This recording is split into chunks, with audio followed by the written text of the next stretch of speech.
Donc, merci, merci, M. Sidi. Donc, on va c'est à partir de notre ami qui est plus présenté, qui est Amoroche, et qui va nous parler de l'impact des architectes et des urbanistes sur l'écologie et la société algérienne.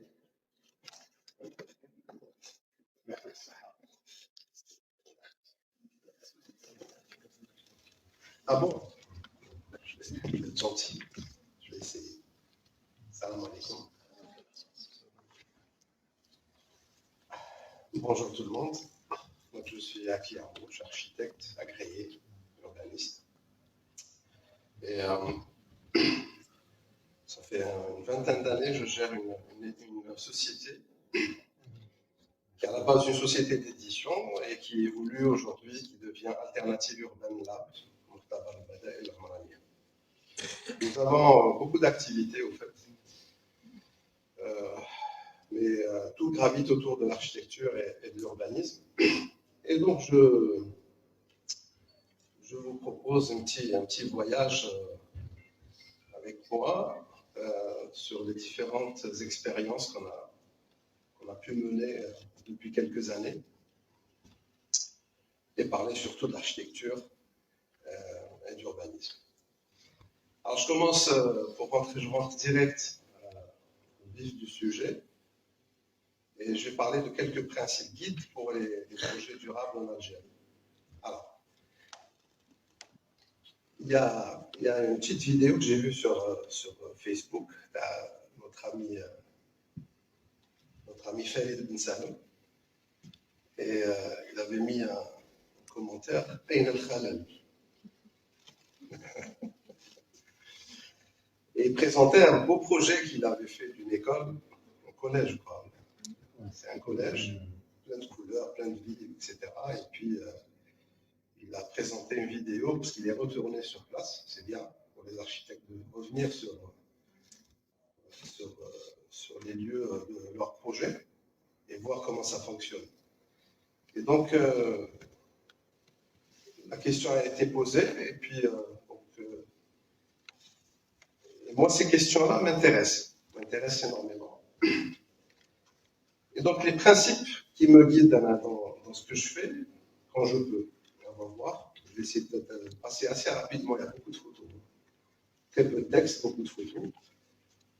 Un des principes, c'est, pour réussir, à mon avis, ces projets, c'est le faire avec, et non pas le faire pour. Ça, pour moi, c'est un principe important. Faire avec quand on peut, quand on a les conditions de travail qui sont là, qui accompagnent le maître d'ouvrage, l'architecte, et puis où derrière on a des clients avec qui on peut parler.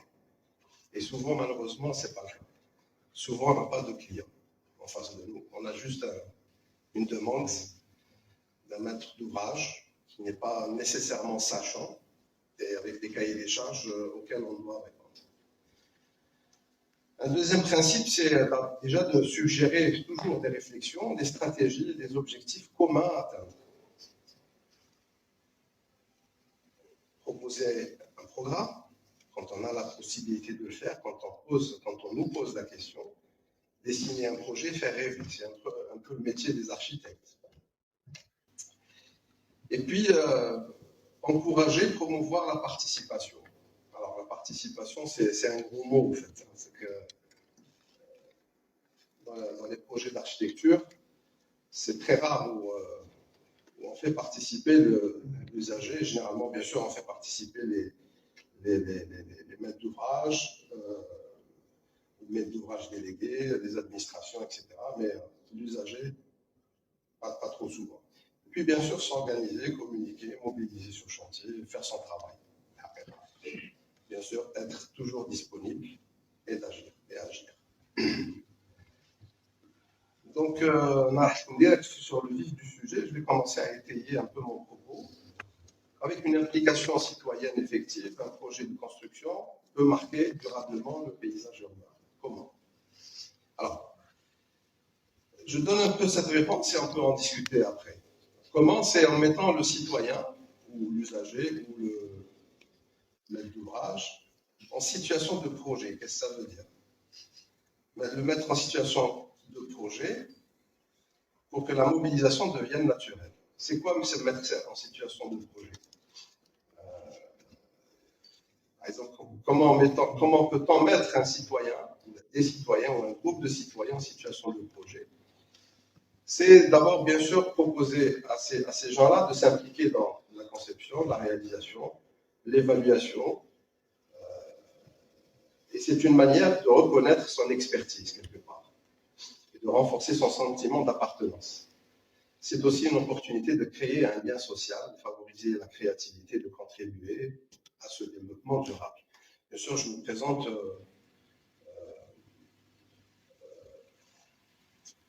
mon point de vue personnel sur comment l'architecture peut devenir très passionnante pour tous les acteurs qui gravitent autour du projet. Bien sûr, on n'a pas souvent la possibilité de travailler à grande échelle. On n'a pas tous les jours accès à cette commande des milliers de logements un peu partout en Algérie. Mais souvent, on a affaire à des familles qui viennent chez vous demander des solutions. Ils ont peut-être souvent essayé de chercher ailleurs. Et ils sont souvent en détresse. On les voit venir dans nos bureaux et on comprend tout de suite leur détresse. Donc, c'est toujours, en tout cas pour moi, l'occasion, et pour les architectes, de partager avec eux des expériences de vie passionnantes.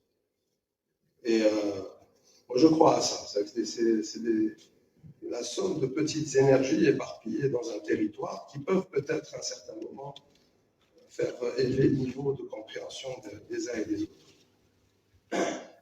Je pense que souvent aussi, vous avez eu ces cas où des gens viennent chez vous, ils ont récupéré, ils l'ont acheté, le labeur de toute une vie, un carcasse dans une périphérie, dans un quartier un peu délaissé, qui n'intéresse pas beaucoup de monde, mais eux, c'est leur projet, c'est leur argent qu'ils ont mis dedans, et voilà, ils veulent. Ils essayent, donc ils cherchent des architectes. Et puis il y a des architectes qui produisent des choses. Et là, j'ai mis des plans, les plans qu'on m'a donnés. Donc le travail, quelque part, normalement, a dû être fait, quoi. Mais après, quand on voit les choses et on voit les... La plage. Non, le curseur m'enfile. Allez. Quand vous voyez les plans un peu, comment ils sont donnés, un peu étriqués. Il y a un pointeur. Ah, il y a un pointeur.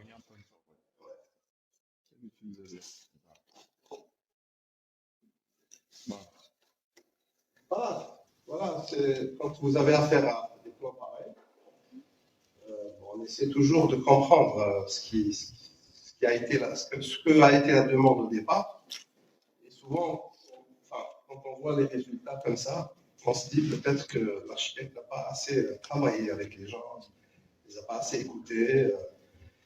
Et on se retrouve avec voilà, des espaces de vie tristes.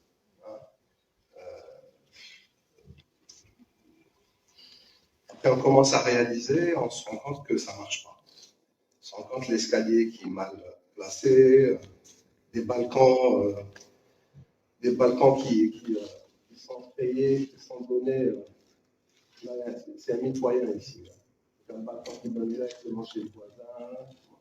Problème d'intimité, des terrasses un peu qui sont un peu mal gérées, des espaces nuit, des espaces jour, on ne sait pas lequel, on a deux cuisines, dans un petit truc, enfin, on ne sait pas. Alors que la famille, la structure familiale, elle est bien identifiée, et c'est un couple et deux enfants, tout ce qu'il y a de banal, de normal, et on se demande pourquoi ces imperfections. Et donc on commence à discuter. Il faut mettre du temps, je pense, avec les gens pour comprendre ce qu'ils veulent et leur suggérer quelque chose de nouveau. Les projeter. Les projeter, et notre objectif derrière, c'est de voir dans leurs yeux cette petite flamme qui cette petite étincelle qui est là et qui leur donne envie, qui commencent à croire au projet. Parce qu'au début, ils viennent chez vous complètement abattus. J'ai vendu mon appart, j'ai acheté, j'ai commencé à construire, mais ça ne va pas, j'aime pas. Moi, je veux vivre là, ils sont retraités. Bon, le mari est en retraite, sa femme, elle arrive, etc. Donc, ils mettent tout leur argent, mais voilà, ils sont satisfaits. Et puis, on essaye de changer des choses, leur proposer un cadre de vie. Donc, c'est un peu, bon, c'est pas pour, c'est juste pour dire que parfois, c'est des exercices qui sont très intéressants.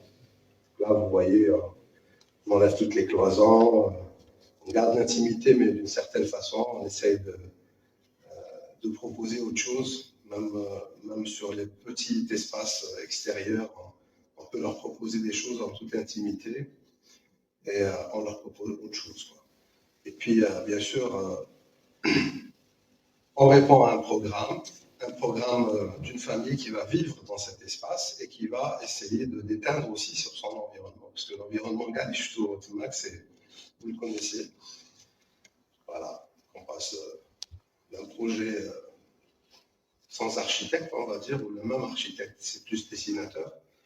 On fait plus de l'architecture à quelque chose de plus respectable, avec des lieux de vie. Alors, je vais vous embêter avec ce schéma pour vous rappeler des éléments théoriques. Bon, des valeurs, c'est quoi? Bon, il y a plusieurs définitions des valeurs, mais là, en tant qu'architecte, moi en tout cas en tant qu'architecte urbaniste, je pense qu'on devrait tous partager ce sens de la responsabilité, le sens de l'engagement, c'est très important, et l'ambition. Si on n'a pas les trois en même temps, il y aura quelque chose qui va manquer. C'est-à-dire qu'il faut qu'on se mette d'accord aussi sur certaines choses. Alors, je prends la main et on va se balader, les quartiers en mutation. Donc, l'exemple que je vous ai montré, il y en a des dizaines ou des centaines de milliers à travers tout le territoire national. Toutes nos villes, c'est des photos de notre ami Mohsin Genzbar, c'est une photo aérienne. Donc, comment introduire concrètement des projets urbains participatifs qui réussissent dans ces genres de quartiers et avons-nous des marges réelles, des marges de manœuvre réelles? Moi, je pense que si, parce que c'est, comme disait tout à l'heure à la ouf, déjà c'est un marché, c'est un logement inachevé.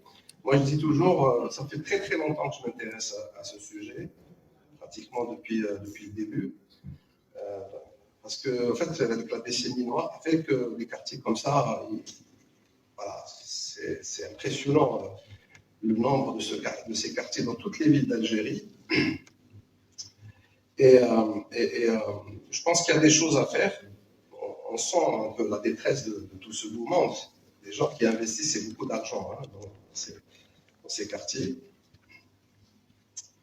Il y a des problèmes bien sûr posés. Il y a méconnaissance et rareté des études sur ce type de quartier d'habitation. Très peu d'universités s'intéressent. Enfin, j'essaie de voir les universités aujourd'hui, les options, les ateliers, etc. La plupart du temps, ils essayent de faire l'exceptionnel. Et ils oublient souvent que parfois, enfin, l'exceptionnel, en fait, c'est quelques architectes, c'est 1% d'architectes, un pourcentage très très faible d'architectes pourront faire de grands projets. Et on oublie que comment? Ouais. Et donc, des études sur ces quartiers, moi je pense que c'est non seulement salutaire pour nos concitoyens, mais c'est très rentable aussi pour les architectes. Ça peut être extrêmement rentable. À condition, bien sûr, qu'on partage les valeurs que je vous ai expliquées tout à l'heure. Bien sûr, il y a absence d'analyse fine du tissu socio-économique et démographique. Généralement, dans ces quartiers, vous avez des dynamiques incroyables. Il suffit juste de se pencher et voir ce qui se passe et de discuter avec les gens, voir les associations, il y a souvent des associations locales. Et puis il y a souvent des gens comment dire, cadre moyen, on va dire, qui habitent dans ces quartiers, des gens qui sont assez à l'aise, on va dire, qui peuvent se permettre des choses.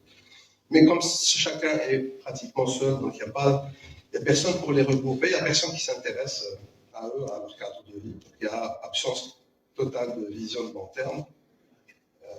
Et il y a le mal-être, la mal-vie, ce qui fait que beaucoup veulent partir, ne veulent pas rester. Le papa, il construit rez-de-chaussée, premier, deuxième, les enfants, et finalement, ces habitations se retrouvent vides, parce que les enfants ont parti. Ils ne veulent pas vivre dans ces quartiers, il n'y a rien qui leur tient. Les autorités aussi ne s'y intéressent pas, ce n'est pas leur problème, alors qu'à la base, c'est eux qui ont délivré ces parcelles, ce parcellaire social, on va dire, c'est 120 mètres carrés ou 110 mètres carrés, des lots de 110 mètres carrés. À la base, c'était des decks, et ça a pullulé et ça n'en finit pas. La loi 0815 n'a pas donné de résultat, vous le savez, parce que c'était réglé un véritable problème urbain par des démarches administratives, ce qui ne donne rien comme résultat. Donc les gens ne sont pas mobilisés autour de cette loi parce qu'elle n'apporte rien de nouveau. Les acteurs, bien sûr, ne sont pas mobilisés. Et puis, bien sûr, difficulté aussi de l'accès aux sources de financement, puisque la plupart de ces quartiers sont un peu informels. Les gens ne possèdent pas ni permis de construire, ni acte de propriété, ni rien du tout. Et donc, voilà, ça c'est le Hamis, ce que vous voyez en bas. Vue du ciel, ça c'est le Hamis, on dirait une casse-pas. Pour la petite anecdote, j'ai reçu un groupe de touristes un peu spéciaux, c'est que des architectes, des urbanistes, des élus.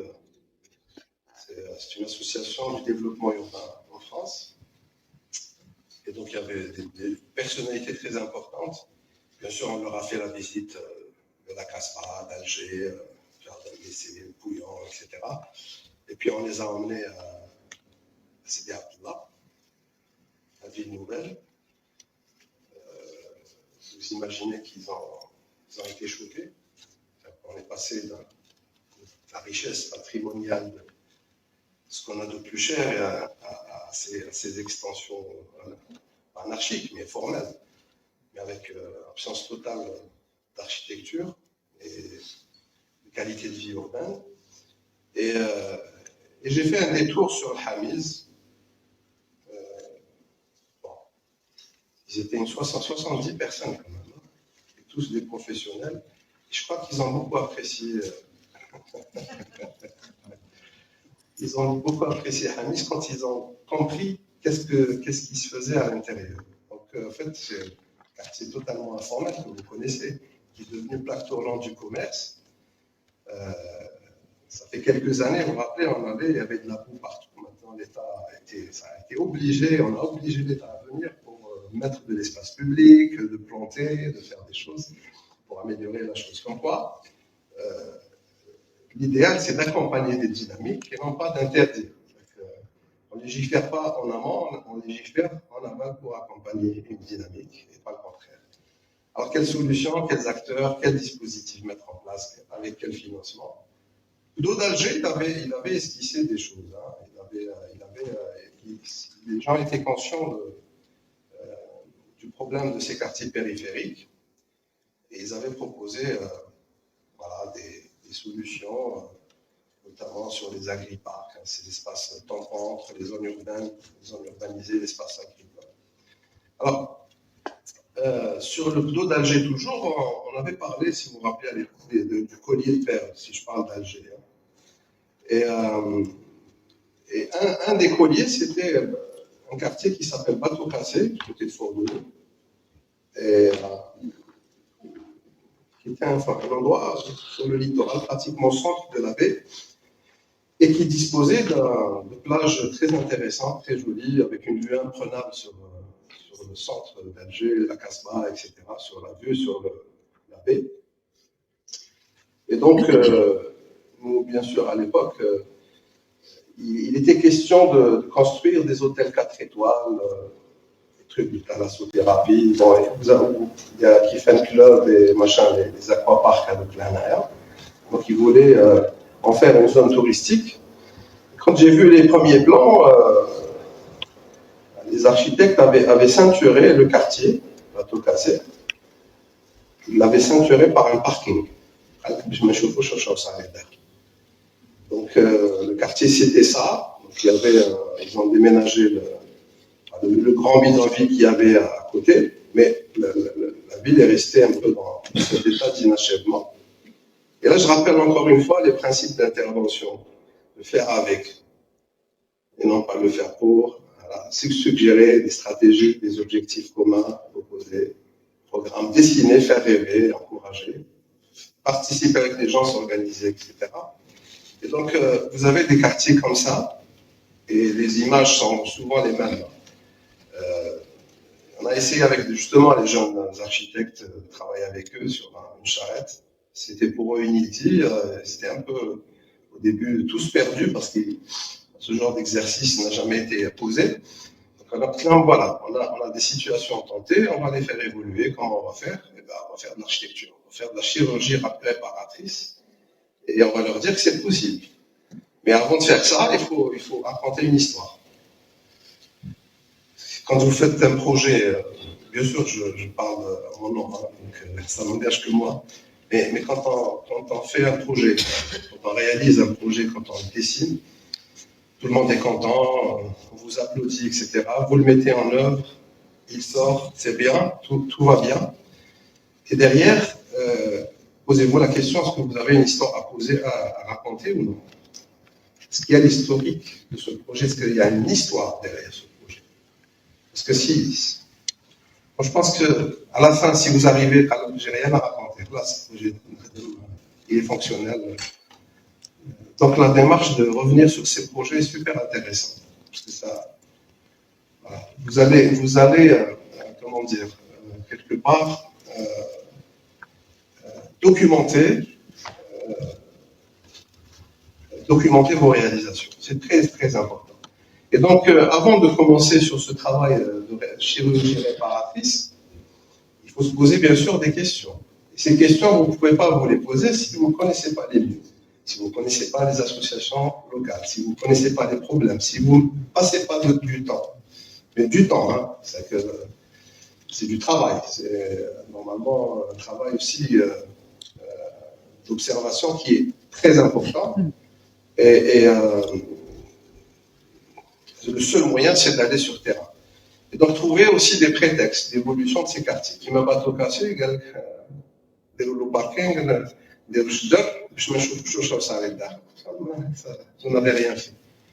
Au contraire, ce quartier, si c'est une zone touristique, moi j'avais dit que le quartier Hada, il faut qu'il devienne le centre touristique, le centre du village touristique. Et si ce n'est pas le cas, eh ben, votre projet ne réussira jamais. À l'époque, on avait l'oreille du Wali d'Alger qui a accepté de suivre un peu notre réflexion.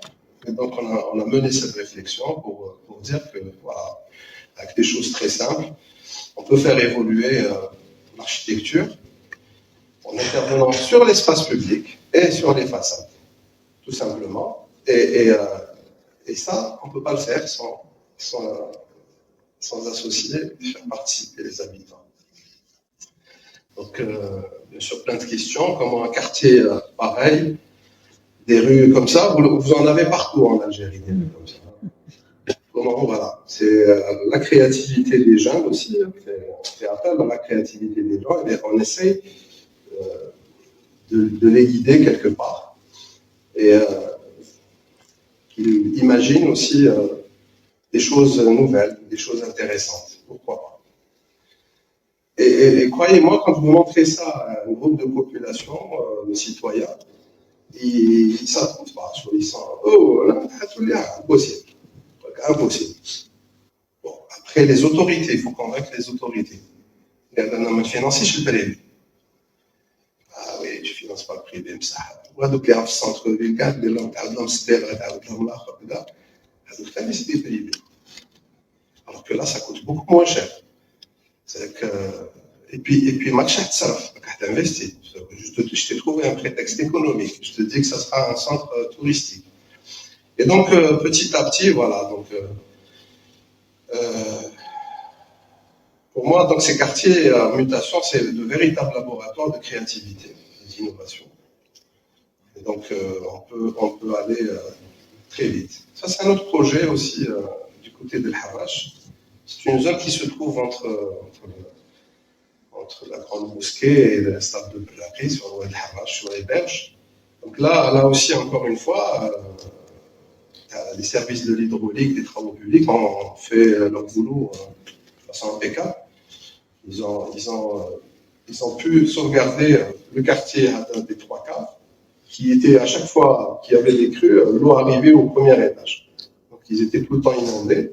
Ils ont construit une digue avec une très belle promenade, hein, excellente. Je vous la conseille, même s'il y a encore des odeurs. Mais c'est un circuit que vous pouvez faire en bicyclette et dans un endroit assez stratégique. Mais bon, derrière, vous avez un quartier qui est informel, toujours, où il n'y a pas ni de permis, ni d'acte de propriété, mais vous sentez qu'il y a une logique. Vous sentez qu'il y avait quelque chose, il y a des logiques. Quoi. Les gens ne sont pas bêtes, en fait. Il y a un rythme, il y a des choses qui se font comme ça. Mais les gens, comme ils sont seuls, livrés à eux-mêmes, donc, et personne. Alors que c'est ça qu'on voit. Ces quartiers, quand vous venez en avion, les étrangers qui viennent, ils découvrent ça.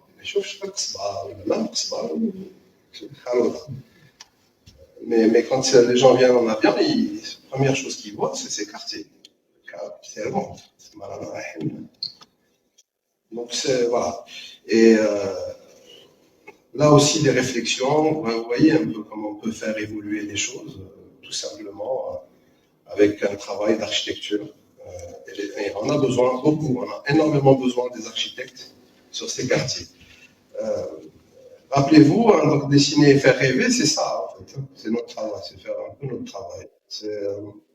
Après, ça dépend de chacun. Il y a quand même des gens qui ont de l'empathie, qui sont prêts à aller vers les gens, qui sont prêts à se mouiller la chemise et à défendre leur projet. Il y a d'autres architectes qui sont un peu plus réservés, auxquels je conseille des exercices de communication et pour vraiment pouvoir transmettre, parce que on transmet par l'image, mais aussi par la parole et par cette force de conviction, quand on a l'occasion, bien sûr, de le faire.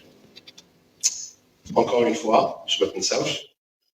Est-ce qu'on est, posez-vous la question, chacun se pose la question, pourquoi l'architecture est dans cette étape aujourd'hui en Algérie? Voilà, il prend ses responsabilités, voilà, il est engagé, et voilà, il porte son ambition. Très peu, malheureusement. Alors, je continue. La Casbah d'Alger, une grande ville, parce que bon, là, c'est des quartiers. Donc, c'est des petits quartiers, à la limite, on peut maîtriser. La Casbah d'Alger, il y a eu des expériences aussi intéressantes. Donc, en 2015, l'association, souvent la Casbah, très dynamique, mais on ne la voit plus malheureusement. Maintenant, elle est malade. Et quand elle y était, avec Jafar Lesbet en tandem, ils avaient organisé des choses franchement mémorables qui peuvent se répéter dans toutes les villes d'Algérie. Mobilisés par l'événementiel. Donc, mobiliser aussi les gens autour de leur cadre de vie, puis donner des symboles. Là, c'est Jamil Abouhel qui participait au premier coup de nettoyage. Et donc, c'était le concours du quartier le plus propre. Et puis les quartiers, ils sont bien déterminés, ils ont une forte identité. Et donc les gens se sont fait une compétition, même s'il y avait des cadeaux à la fin. Mais la mobilisation était parfaite. Les soirées étaient mémorables. C'était des soirées de Ramadan, avec des gâteaux, des groupes chabés. Et puis les gens se sont rencontrés comme qu'il est. Mais franchement, c'était très, très agréable. Et les jeunes des quartiers ont tout fait pour que les gens soient accueillis dans les meilleures conditions. C'était des petites dynamiques. Une association, c'est ce qu'elle peut faire. Après, normalement, c'est les autorités qui prennent le relais et qui pérennisent ce genre d'action. Parce que c'est lourd d'organiser des choses comme ça. Il faut des financements, il faut de la mobilisation, il faut être présent, il faut faire plein de choses. Un autre concours, c'était la maison la mieux entretenue de la Casbah, parce qu'il y avait un certain moment, les gens cassaient leur maison pour être logés. Vous savez qu'il y a eu plus de 15 000 logements attribués depuis l'indépendance et ça n'a pas réglé alors qu'il y a à peine, au départ, il y avait pratiquement 1000 maisons algéroises. Il y en a plus que 700 aujourd'hui, un peu moins. Il y a 2 hectares en friche, complètement en friche, et que personne, en tout cas, on ne parle toujours pas de quoi faire sur ces friches qui sont très nombreuses et qui peuvent redonner vie à la Casbah, une vie économique, une vie culturelle, scientifique, pourquoi pas, ça peut être des lieux pour les jeunes, les incubateurs, etc. Et puis c'est des lieux complètement hors du temps. Quand on est à la Casbah, on est complètement dépaysé. Donc ce concours aussi, ça nous a permis de rentrer dans 120 maisons, de voir bien sûr les bêtises qui se faisaient, parce qu'il y a des gens qui aiment leur maison, mais qui font un peu n'importe quoi, sans architecte, sans personne. Même l'État, même les responsables du ministère de la Culture n'avaient pas accès à certaines maisons. Donc, et puis nous, on a fait, et puis il y a eu des rapports, un quartier avec plein de maisons qui sont tombées, et on leur demande d'imaginer un nouveau quartier. Pourquoi pas, sur le style de la maison algéroise. Et avec ça, normalement, on devait démarrer un projet. C'est le projet d'Ama, avec Jafar, toujours Jafar Beslet. Un projet qui, peut-être à l'époque, est mal tombé, avec des périodes de troubles, des printemps arabes, etc. Mais on a quand même réussi à mobiliser pas mal de monde. Bon, après, s'il n'y a pas des gens qui reprennent le flambeau, à certains moments, on lâche prise. Mais c'était un début de quelque chose, et puis le début de mobilisation assez intéressant. Je pense que l'on a eu quand même, on a fait un appel à promesse de dents, là. On avait eu quand même beaucoup de monde, et on voulait que ça soit un truc citoyen. Il y avait de gros financiers, de grosses entreprises qui voulaient aller à 80. Bon, Jafar avait refusé. Moi, j'étais contre sa position, mais il avait refusé des dents, franchement, pour acheter et construire. Donc, non, il faut que ça vienne des citoyens. C'est pas venu, malheureusement, on n'a pas pu aller jusqu'au bout. Puis, il y a un exemple à Gardaïa, peut-être que vous connaissez. Alors, Gardaïa, c'est aussi particulier. Donc, je vous parlais, regarde ça, les nouveaux sorts là qui ont été construits. Il y en a un en particulier qui est très connu, Tafilat, qui a eu des prix internationaux. Il y a un autre un peu plus petit, qui est Psatri Numéline, que vous voyez ici en construction. Et donc, ce projet était piloté par Ahmed Babahmi, qui est notable et ingénieur en génie civil, je crois. Qui a guidé aussi, il y avait une équipe d'architectes, etc. Et puis eux, ils étaient dans le concret quelque part. Voilà. C'était des tours, une déambulation au sein de l'administration, et ils ont pu quand même avoir un terrain en dehors de la palmeraie pour la sauvegarder, et puis avec une possibilité de travailler sur le terrain, on va faire un projet de 70 logements avec ces concepts que j'ai énumérés ici, donc solidarité, travail collégial, respect d'autrui, préservation de l'intimité de chacun, humilité, la transparence, dimension humaine, finalité des coûts, le droit à la différence, personnalisation, non imitation, valorisation du travail et de la dignité des bénéficiaires, respect de l'environnement. C'est un peu des concepts qui les a guidés pour faire ce projet. Et vous voyez, les coûts, ils sont ridicules. 400 000 dinars Ils sont arrivés, donc c'est un projet qui a débuté dans les années 90, jusqu'en 2002, je crois, 2003. Et ils sont arrivés en 2003 à un coût du mètre carré à 4790, ce qui était une rallonge, etc. Mais bon, c'est ce qui est anecdotique. Donc un terrain sur une falaise, les rochers, on peut perdre de la pierre sur place et on construit quelque chose d'assez impressionnant en tout cas, euh, avec des résultats très intéressants, où les bénéficiaires, bien sûr, étaient conviés à participer chaque vendredi à une Twiza. C'est l'association Twiza qui faisait ça. Donc 60 Twiza, celui qui cumule les 60, et ben, il prend possession de sa maison.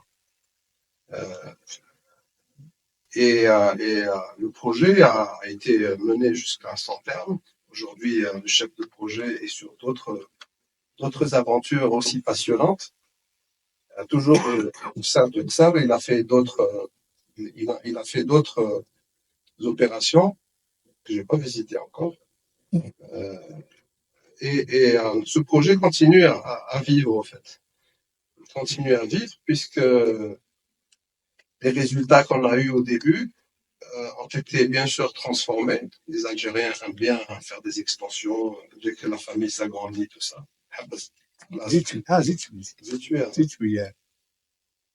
Et donc, il y a eu des extensions un peu anarchiques, avec des briques rouges, etc. Et ça, à la limite, avec le temps, les choses, s'ils ne sont pas bien maintenues, peuvent vous échapper. Mais bon, le chef de projet est toujours conscient de ces problèmes et il خليهم des extensions. Une fois les extensions faites, on va revenir essayer de créer cette unité d'ensemble. Responsabilité, engagement, ambition. Et je finis avec ça peut-être, malgré que j'ai plein de choses en Kabylie. Une autre petite expérience, ça c'est une association nouvellement créée qui a remplacé un peu, elle est en complémentaire à la Tejmet. Là, c'est un village qui a été détruit par les Français en 1957, l'opération jumelle. Et donc, la population complètement déportée. Depuis tout petit, نسمع بابا يقول لك لازم voilà, يسمعوا يهضر مع الناس وكيفاش on va reconstruire وكيفاش on va reconstruire. Mais ça s'est jamais fait. Il a fallu le Covid et il a fallu le Hirak, le Covid. Une nouvelle association a vu le jour que des jeunes, parce qu'il y avait conflit de génération aussi, faut le dire, c'est ce qui arrive souvent. Et donc avec la nouvelle association, c'est des cousins, est-ce que tu peux nous aider? Bon, je viens voir, on va voir ce qu'on peut faire. Bon, j'avais des idées comme ça, mais. Et en arrivant sur le premier chantier, et je vois des palettes avec plein de sacs de ciment, du gravier. Et là, on est en plein parc national du Djurdjura, on évite au maximum. On est dans un espace qui est protégé. On ne peut pas se permettre de faire encore n'importe quoi. Alors, comment ça se passe en Aya? C'est très simple. On décide d'un projet, on se donne les moyens localement, et on fait appel à la diaspora, à le village, et on se met d'accord sur les principes et on mobilise les gens. C'est une fois par semaine, des volontariats. À non plus en finir. Chaque semaine, il y a toujours des volontaires. Et donc là, c'était le premier c'est un genre de mausolée. Ils ont commencé avec. Au départ, ils allaient faire mettre tout avec du crépi, avec des choses, bling bling et tout ça. Il n'y a que de la pierre qui peut apparaître. Ça a marché. Donc on a dégagé les lieux. Il y a eu une retenue d'eau, donc il y a de l'eau aujourd'hui. Et puis on a réhabilité le lieu. Et en parallèle, il y avait un travail sur un autre point, c'était le centre du village. Et sur le centre du village, parce qu'on a après, le centre, c'est le lieu le plus symbolique, la fontaine, bon, qui peut mobiliser plus de monde, ça rappelle des souvenirs. voyez, tout le village pratiquement abandonné, mais où la pierre était partout. En fait, la pierre, c'était le résultat des bombardements, trouver de la pierre. Pratiquement 5, 4-5 kilomètres autour, vous trouverez de la pierre partout. Donc, ils se sont mis à récolter toutes les pierres qu'il y a partout. Et puis, on a essayé de dessiner au début un petit projet sur un terrain assez escarpé, assez accidenté. On a trouvé des trucs sympas comme الحجرة هذه تاع المسا قديمة qui était plus fonctionnelle. Maintenant, on va la remettre en service et on va essayer de réaménager un espace public. Bon, même si c'était très, très accidenté, mais il y avait moyen de faire des choses. Donc, on a fait des petits croquis comme ça, un petit programme rapide. Ça, c'est le travail de l'architecte, disons, avec les habitants, avec l'association. Bien sûr, après, on formalise les choses, on fait le relevé topo, etc. Et puis, on donne des images. Juste pour faire, histoire de faire rêver. Ça, peut qu'on a dedans. Oui. Bah oui, c'est ça l'objectif. Donc, on leur dit que oui, c'est possible, il faut juste y croire et mettre les moyens. Et on le fait. Donc ça a commencé comme ça. Moi, j'ai pas fait plus. Je restais disponible quand il y a un problème technique, mais j'ai laissé faire. J'ai pas trop insisté. Comme bon, il y a eu quelques petits changements de programme, des choses comme ça. Mais bon, on s'est adapté un peu à leurs besoins et puis on a laissé faire. On refait la chose et donc on commence avec c'est à la main, il n'y a aucun engin qui peut rentrer maintenant. Donc on est au centre-ville, au centre du village et voilà, aujourd'hui on y arrive. Vous voyez, elle attend son tour pour la massa traditionnelle. Et donc, c'est pratiquement en voie de finition après une cinquantaine de tweezers, on va dire, de campagnes de volontariat. C'est toujours des dizaines, si ce n'est parfois des centaines de personnes. Et donc aujourd'hui, ça prend forme. Voilà, je peux m'arrêter ici. J'ai envie juste de dire une chose. Conclusion. Parce que qu'est-ce qui peut aider à lancer ce genre de projet innovant à travers nos villes? C'est important de parler de planification stratégique. On a démarré d'une petite maison, on a le village, on s'est baladé à Alger. Mais tout ça ne peut pas être possible si vous n'avez pas déjà une vision globale. Parce que c'est la planification stratégique vise à définir et à mettre en œuvre une vision partagée du développement urbain à long terme, en tenant compte des enjeux sociaux, économiques, environnementaux, culturels. 3 points principaux. D'abord, porter cette vision, parce que vous êtes comme village, le centre du village, mais en fait, le projet est beaucoup plus vaste. Et vous n'êtes pas obligé tout de suite de montrer très grand, parce que il y a des gens qui connaissent flou. Mais en fait, c'est juste faire une chaîne d'action. Peut-être que vous et les gens qui sont avec vous peuvent la développer, mais parfois, du point de vue tactique, pour d'abord mobiliser très localement et faire pour, faire avec. Et doucement, faire que l'ambition grandit. Moi, je pense que ça peut être une solution intéressante. Donc, la vision stratégique est importante.